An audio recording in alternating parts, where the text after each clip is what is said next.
Kabi-kabila po ang party sa Boracay ngayong nataon sa long weekend ang pagdiriwang nila ng Labor Day o Laborakay.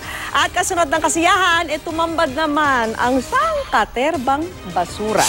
Nakatutok si Dano Tingkong. Work hard, party harder. 4 na araw nang ganito ang maraming turistang naki-Laborakay. Ang mga kawani ng Boracay Action Group todo bantay para masiguro ang kaligtasan ng 60,000 turistang narito. May fire truck pang naka-standby sa buong perimeter ng White Beach. Wala naman nangyari, pero iba na kung handa. Nakabantay rin ang pulisya. Sa dami ng mga turista, walang nakuhang hotel ang ilan.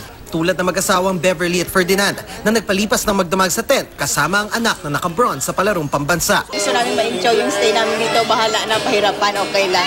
Pero dahil ipinagbawal ang tent sa beachfront, ginawa na lang nila itong banig.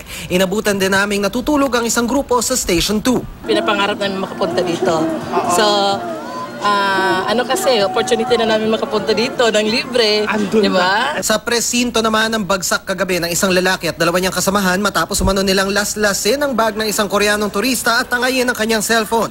Pero hindi na-recover ng pulisya ang telepono ng biktima. Ang mga taga-PIDEA naman mahigpit ding nagbabantay para tiyaking walang makapagpupuslit ng droga sa isla. Normal situation and manageable yung area natin. So far, threats wala? Walang report? As of now, wala po. Pagkatapos ng kasiyahan, ito naman ang naiwan.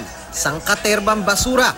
Mula upos ng sigarilyo, plastic at bote ng beer, pinagtulungang linisin ng mga pulis, sundalo at Philippine Coast Guard. Kahit may party pa ngayong gabi ng mismong May 1, marami na rin ang nagsisiuwian. Bukas, resume na yung trabaho. Oo.